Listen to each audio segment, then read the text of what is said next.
उन खां पोइ असां टॉपिक आहे सबसेट। ऐं सबसेट छा थींदो आहे अचो त सम्झो। चए थो वञे if each element of set A is also element of set B, then set A is called subset of set B। चए थो वञे अगरि ॿ सेट हुजनि, हिकु सेट असां वटि A हुजे, ॿियो सेट असां वटि B हुजे। अगरि A जा समूरा एलिमेंट्स या A जो हर हिकु एलिमेंट साॻे वक़्त ते B जो बि एलिमेंट हुजे, देन उन खां पोइ असां सेट A खे सेट B जो छा चवंदासीं, सबसेट चवंदासीं।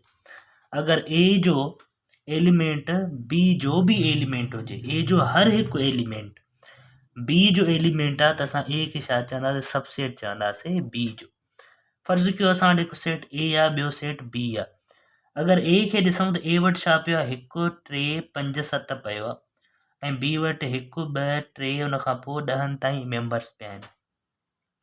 ऐं A जा अगरि ॾिसूं त समूरा मेंबर B में पिया आहिनि, छो जो 1 बि अथसि, 3 बि अथसि, 5 बि अथसि, 7 बि अथसि। अगरि A जा समूरा मेंबर B में पिया आहिनि त इन सूरत में, इन कंडीशन में असां A खे छा चवंदासीं, B जो सबसेट चवंदासीं। ऐं पोइ सबसेट जी असां वटि सिंबल हूंदी आहे, उहा छा हूंदी आहे,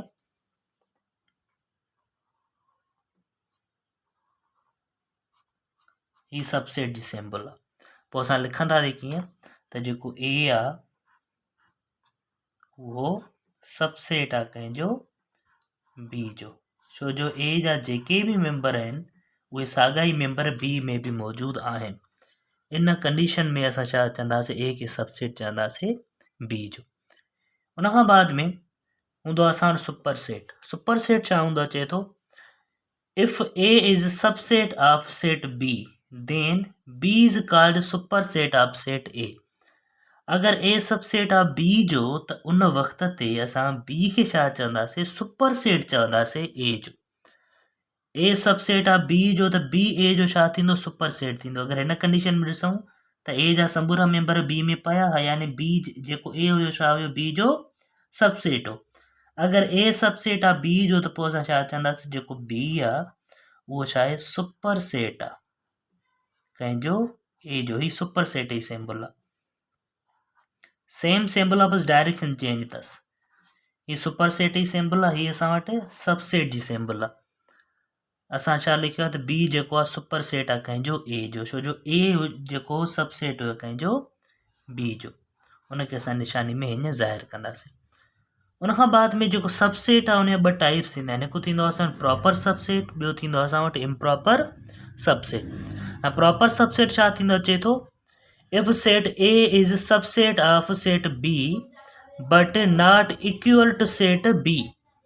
अगरि जेको सेट A आहे उहो सबसेट आहे B जो, पर उहो जेको A आहे उहो बराबरि न आहे, इक्वल न आहे B जे, त पोइ उन कंडीशन में उन असां सबसेट खे छा चवंदासीं, प्रॉपर सबसेट चवंदासीं।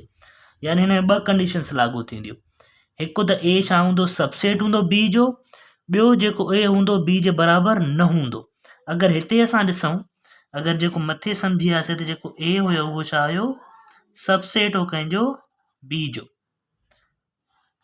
A छा हुयो, सबसेट हो B जो। ऐं अगरि ॾिसूं त जेको A हुयो उहो बराबरि न आहे B जे, छो जो A में 4 मेंबर पिया आहिनि, B में 10 मेंबर पिया आहिनि। हिन में सिर्फ़ु 1 3 5 7 आहे, हिन में 1 2 3 4 5 7 8 9 10 आहे। त इन करे A जेको आहे बराबरि न आहे B जे। अगरि A सबसेट आहे B जो ऐं A बराबरि न आहे B जे, त इन सूरत में, इन कंडीशन में A जेको हूंदो छा हूंदो, प्रॉपर सबसेट हूंदो। ही प्रॉपर सबसेट जी निशानी आहे। सेम निशानी आहे, बसि हेठां हिनखे लाइन कोन्हे का। हिते लाइन हुई, यानी सिर्फ़ु सबसेट आहे, पर अगरि लाइन न हूंदी त हुनखे असां छा चवंदासीं, प्रॉपर सबसेट चवंदासीं। कंडीशन असां ज़हन में रखंदासीं त सबसेट हुजे A B जो, पर A B जे बराबरि न हुजे, उन सूरत में A खे छा चवंदासीं, असां प्रॉपर सबसेट चवंदासीं B जो। उन खां बाद में इम्प्रॉपर सबसेट हूंदो आहे। चए थो if set A is a subset of set B and also equal to set B। अगरि जेको सेट A हुजे उहो सबसेट हुजे B जो, वरी साॻी जाइ ते उहो इक्वल बि हुजे, यानी ॿ कंडीशन्स लागू थियनि। हिकु त सबसेट हुजे B जो, ॿियो बराबरि हुजे B जे। उन सूरत में असां हुनखे छा चवंदासीं, इम्प्रॉपर सबसेट चवंदासीं। फर्ज़ कयो कीअं, अगरि मां हिते हिकु सेट सी थो लिखां जंहिंजा रुकन आहिनि असां वटि 1 2 3 1 5 3 एंड 7 थो कयांसि मां। अगरि हिननि ॿिनि सेटनि खे ॾिसूं, हिकु सेट ए खे ॾिसूं, ॿियो सेट बी खे ॾिसूं, त ए जा समूरा सेट ए जा समूरा जेके मेंबर आहिनि उहे सेट सी में मौजूदु आहिनि। अगरि ए जा समूरा मेंबर सेट सी में मौजूदु आहिनि त इन जो मतिलबु त ए जेको आहे सबसेट आहे कंहिंजो बी जो, ए जेको सबसेट आहे कंहिंजो बी जो। ऐं अगरि ॾिसूं त साॻा मेंबर पिया आहिनि, हेॾे बि 1 3 5 7 आहे, हेॾे बि 1 5 3 7 आहे, यानी सेम मेंबर आहिनि, साॻी जाइ ते उहो ए जेको आहे उहो बराबरि बि आहे सी जे, सॉरी हिते सी ईंदो, ए सी जो सबसेट बि आहे एंड ए सी जे बराबरि बि आहे। अगरि ए सी जो सबसेट आहे, ए सी जे बराबरि आहे, त उन कंडीशन में असां ए खे छा चवंदासीं, सी जो इम्प्रॉपर सबसेट चवंदासीं। हुन खां बाद में हिकु ॿी पॉइंट नोट कंदासीं त every set is a subset of it self. इहो हिन जे करे चयो वेंदो आहे छो त ए जा समूरा मेंबर सी में मौजूदु आहे त कंडीशन लागू थिए पई ए सबसेट हो सी जो, यानी जेको मेंबर हूंदो आहे पंहिंजे पाण जो बि छा हूंदो आहे, सबसेट हूंदो आहे। जीअं सी जेको आहे पंहिंजो पाण जो सबसेट आहे, ए पंहिंजे पाण जो सबसेट आहे, बी पंहिंजे पाण जो सबसेट आहे, त हर हिकु सेट पंहिंजे पाण जो छा हूंदो आहे, सबसेट बि हूंदो आहे।